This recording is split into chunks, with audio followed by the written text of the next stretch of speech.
guys, Rhaze here. Welcome back to my channel. Today, I will be doing my clothes declutter video. So, nandito tayo sa aming pa-walk-in closet. So, itong closet na to para sa amin dalawa ni Dan. Kasi sobrang naiinis na ako guys. Every time may open ko yung cabinet na ipapakita ko sa inyo mamaya, sobrang masikip na siya na naiinis ako every time na nagbibihis ako. Kasi kailangan ko siyang pahirapan siyang i-close. I have makeup on. There you go. Kasi nag-film ako ng, what did I film? Ano ba yun? I tried following Kathleen Light's makeup tutorial. Ipapakita ko muna yung closet namin. Hindi siya ganun kasi kalaki. So, well, malaki na siya ha. Malaki na siya. Pero, hindi siya like yung kagaya ng iba na sobrang laki talaga ng walk-in wardrobe talaga. Oh, okay, so pagpasok natin sa closet, ito yung makikita una. Yan. And then, yan. So, yan ko inahang yung mga clothes. Merong chanelas na ginagamit ko kapag naglilinis ako. Tapos yung pa-workout na Dan. I also have some stuff in there that I need to get rid of. I accumulated this kasi gusto ko sana gumawa ng empties video. Kaya lang I don't think I will be doing it anymore. So I need to throw that away. Like see, that's an empty one. So dyan ko lang siya nilagay. And yeah, kailangan ko siyang itapon. Actually, itatapon ko na siya ngayon na. Kasi lagi ko lang sinasabi, itatapon ko siya, ba't hindi ko siya ginagawa. Actually, nagkakagulo-gulo na to guys. Pero dito ko nilalagay yung mga tops ko na ayoko ilagay sa cabinet. Usually, mga work tops, like mga blouse, like that. And then, yeah, mga tops. And then dito naman, nilalagay ko yung aking mga rompers, dresses, dito sa side na to. Tapos dyan sa side na yan, nilalagay ko yung mga jacket ko, yung mga cardigan, kasi ayoko siya ilagay sa cabinet. And then, dito sa taas naman, doon is my long dresses, maxi dresses. Dyan ko nilalagay. And then, I have my onesie. Humanda sa akin yung winter, gagamitin ko yung bonggang-bongga.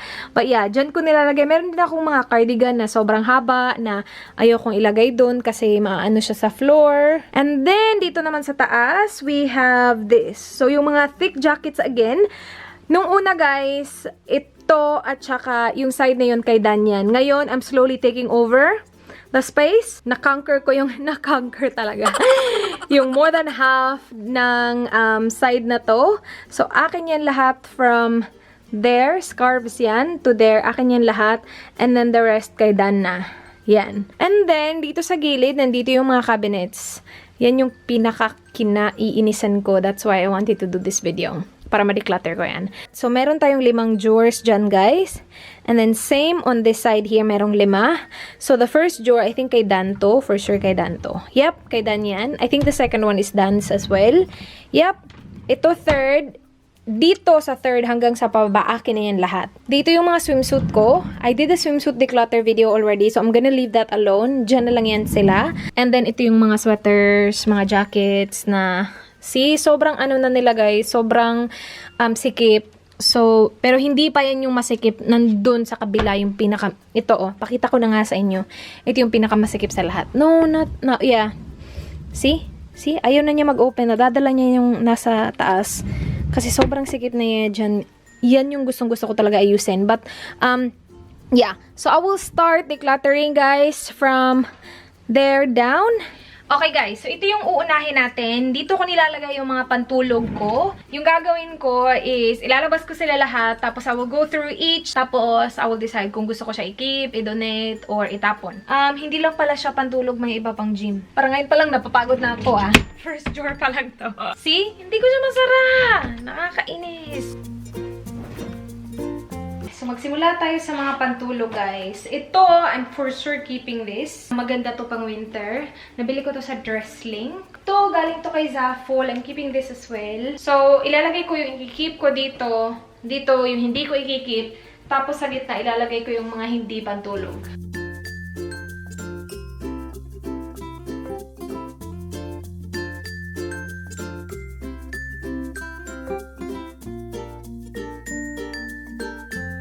Okay, so ito na yung mga i-keep ko guys. So ilalagay ko lang siya ulit dito. Yung ginagawa ko, isinasama ko yung magka-terno. So ito, top at saka bottom na pantulog. Ilalagay ko siya dyan. Yung mga makakapal, ilalagay ko siya sa likod. Kasi hindi pa ako naman siya gagamitin.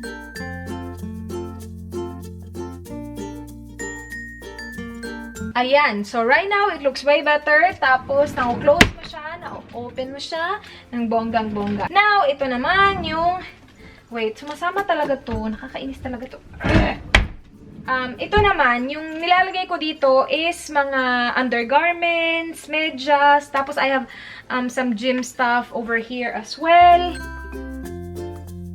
Ito mga ganito, hindi ko na to sila ginagamit. I got this from, I think, Target or Kmart. Isusuot ko sana siya with my flats. Kaya lang nakikita kasi yung ito. So, hindi ko siya ginagamit. Kaya, I'm gonna get rid of those.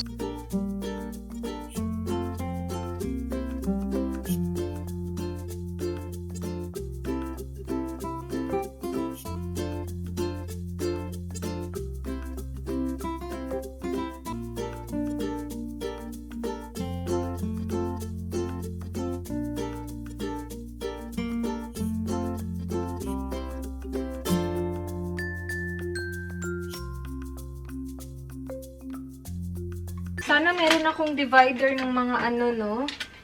Ng mga ganito, yung mga undergarments. Sineseparate ko yung mga bra, tapos yung bralette, sineseparate ko din. Yung mga pang gym ko, guys, hindi naman sila kasi ganun karami. Ilalagay ko na lang sila dito sa likod. Kasi hindi na din kasi naman ako nag-gym. Kaya hindi ko na sila nagagamit masyado. Mayroong nahulog. And then yung socks ko, nilalagay ko lang siya dito sa gilid. Ito yung mga pambahay na socks lang kapag winter na, tapos sobrang lamig. Meron pa akong isang pack na hindi ko pa nagagamit, guys. Kasi yung ginagamit ko yung mga luma ko pa. Okay na okay pa kasi siya. Ito recommendation lang. Yung ano, guys, airy, yung under sa American Eagle, ang gaganda ng mga undergarments nila.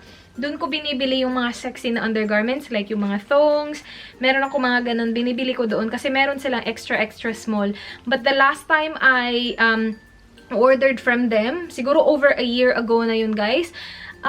Siguro halos lahat ng XXS naka-sale kasi feeling ko they're getting rid of the size. Pero sobrang dami ng in-order ko kasi nga naka-sale sila kaya meron akong stock. So I think I'm gonna be good for life. Kasi again, I ordered this over a year ago and hindi ko pa siya nagagamit kasi yung mga stuff na meron ako from them, ginagamit ko pa siya. Like, see, nandito pa, lagi ko pa siyang ginagamit. Tapos, meron pa ako madami sa wash. Ito, galing to sa Victoria's Secret. Hindi ko siya ginagamit masyado as pang bra na undergarment kasi sobrang nipis niya. So, gagamitin ko siya pantulog na. Ngayon ko lang to naalala eh. So, ilalagay ko siya sa pantulog ko na section. Ito na, guys. Ito na yung dahilan ng lahat. Yung unang, ano ko talaga, plano ko dito, ikikip ko yung mga tank tops, mga pants na, like, you know, hindi nahahang. Tapos, sobrang na-overwhelm na siya, na ang dami na niya. Ang diferensya kasi sa ganitong cabinet, yung mga nasa ilalim, hindi mo na nakikita. Kasi, alangan naman, mag-ano ka pa, diba? Mag-explore ka pa sa ilalim. Especially kapag nagmamadali ka. So, yung mga nasa ilalim, hindi ko na alam kung ano nang dun.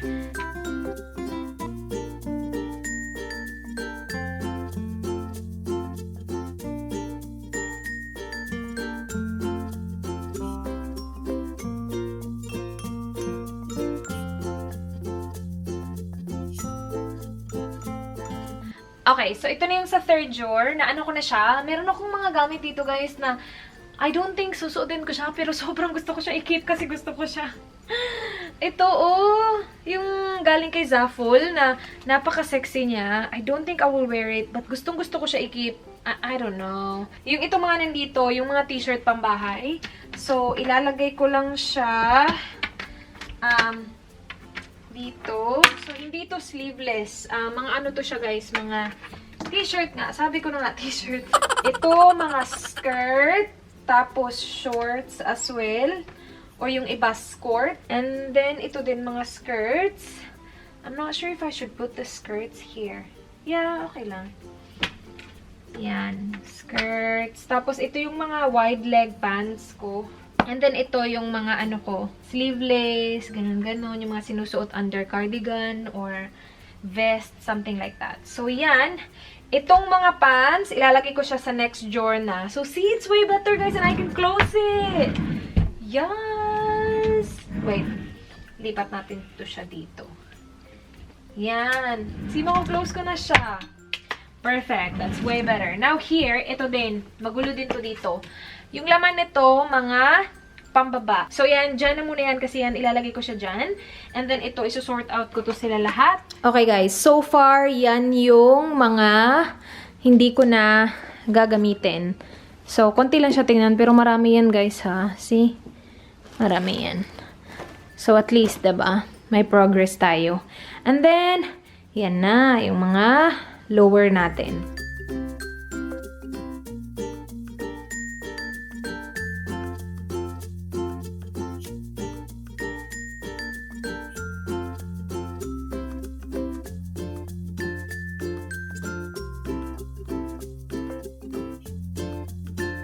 Last drawer na tayo, guys. Hindi ko to ma-open kasi meron tayong dumbbell dito. Okay. Last drawer na tayo. Yung mga nilalagay ko dito is yung mga jeans na ginamit ko lang once, tapos gusto ko siyang gamitin ulit. Alam niyo naman yung mga jeans, lalo na kapag bago, gusto ko siya gamitin ng maraming beses. Maraming beses. Siguro mga 2-3 beses. Depende kung gaano siya kadumi, ha. Like kung ako hiking ako, gamit yung jeans na yun. Or kung ginamit ko siya ng ilang oras isang araw, hindi ko na siya susuotin ulit. Pero yung mga jeans na nasuot ko ng mga ilang oras lang, or gusto ko pa siya suotin ulit, something like that, nilalagay ko dito. Gaya nito. Sinuot ko to ng mga ilang oras lang ata. So, nilalagay ko siya dito. And then, ito, hindi ko siya nasuot ng like isang oras at all. Nagbago yung isip ko. So, nagpalit ako ng outfit. Kaya, nilagay ko lang siya dito. Kasi natamad ako na i-fold siya, tapos ibalik siya sa kung saan man siya. Meron pa ako isa dito. Hala, sobrang tagal na nito sa akin. Grabe. Actually, iwawash ko to. Diyan ka. Iwawash ko din to. Travel pouch. Like ito, dito ko siya nilalagay.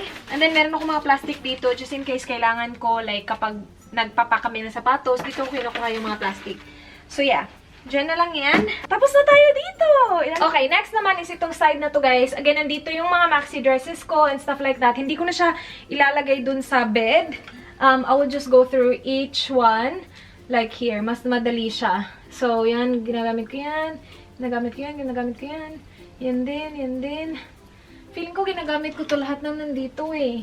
Actually, wait, itatry ko to and then we'll see kung gusto ko siya. Naging try on. Hala, okay lang siya tingnan dyan. Actually, okay lang siya. Especially kapag pinair ko siya dito sa ano ko. Itong top na to. Yeah, I'll keep this. Pahirapan actually to maabot tong dito. Kaya lang, ito lang yung perfect para sa mga ganitong clothes eh. Malaki na to sa akin eh. Magagamit ko yun kapag buntis. Buntis! Okay. Yup, gamitin ko yan. Ito guys, nabili namin to ni Dan sa City. Sobrang sexy niyan. Sobrang kasya siya sa akin guys. Kaya lang, I don't think I will wear this. Ito, hindi ko sure. Ang tagal na nito sa akin. Pero, hindi ko pa siya nasusuot. Maganda siya pang beach, diba? Kaya lang, hindi ko to, ewan ko. Yan, dyan kayo. Ito maganda to, oh. Cover up. Mahaba. Parang ito lang yung suot ko, ah. Pero ito, high-low siya, guys. So, mahaba siya sa likod. Tapos, yan. So, sa dito, I'm getting rid of 4, which is good. Okay, so dito naman ako sa section na to, guys. Again, ito yung mga jackets, cardigan, and then, I have some dresses here, yung mga short dresses, rompers, na hindi nagtatouch sa floor.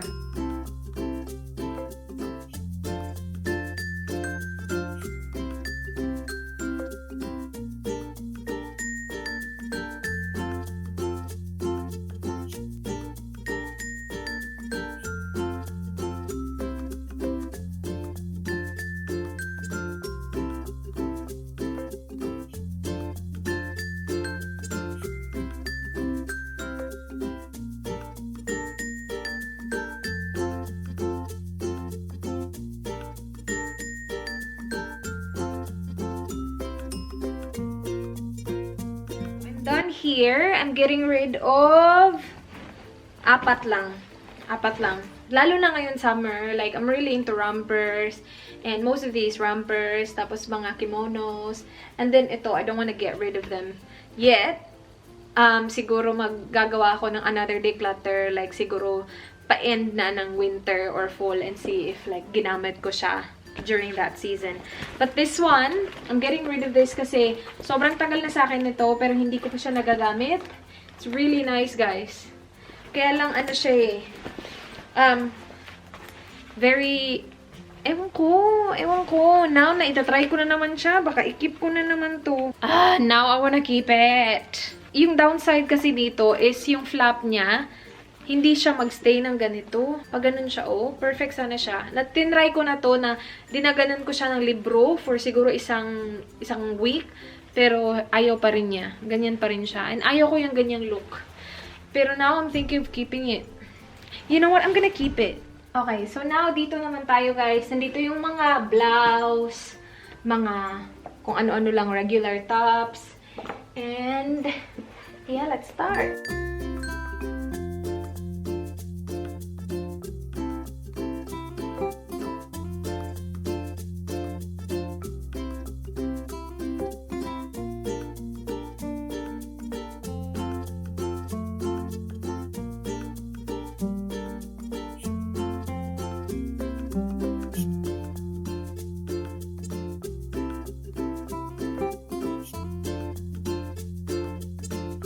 Okay, so tapos na tayo dito sa section na to, guys. I'm getting rid of 1, 2, 3, 4, 5. Yay! This last part is yung nasa itaas na supposedly kay Dan na area, pero ninakaw ko ng slide. So, ito. Let's just go through it quickly now. So, I'm keeping that. Keeping that. Keeping that. Definitely keeping that. Keeping that. Keeping that. What's this? Yep, that's a vest. I'm keeping that. This, actually, I wasn't sure if I'm gonna keep, but sobrang ganda ng quality ng coat na to. Yung differential lang sa kanya is yung length. Sobrang haba niya sa akin. So, I think I'm gonna get this altered. Kasi yung ano niya, sleeve niya, perfect yung length ng sleeve. It's just like the overall length. Medyo mahaba siya tingnan. It's very bulky tingnan sa akin. Yep, I'm keeping all those. Yung nasa doon. So, ito yung mga na-accumulate natin. Madumi-dumi din to, guys, ha? I'm so proud of myself. Ito yung mga na-accumulate natin na hindi ko na gagamitin. So, isa-segregate ko sila lahat. Yung mga hindi ko pa nagamit talaga, yung hindi ko pa nasuot, ilalagay ko siya sa donation pile. And before ko actually siya dinodonate sa like sa charity, sa thrift store, gino-go through ko muna siya, guys, and see kung like meron dong mga damit na gusto kong ibigay sa friends or sa family ko back home. But yeah, yun na yung video. I'm actually so happy that I did it and I finished it. I thought I will not finish it, but yeah, it wasn't that bad. Thank you so much, guys, for watching. Please do like this video if you enjoyed. Please subscribe if you haven't already. Please let me know what video you want to see next. And thank you so much, guys, for watching. Be good. Bye. Mwah.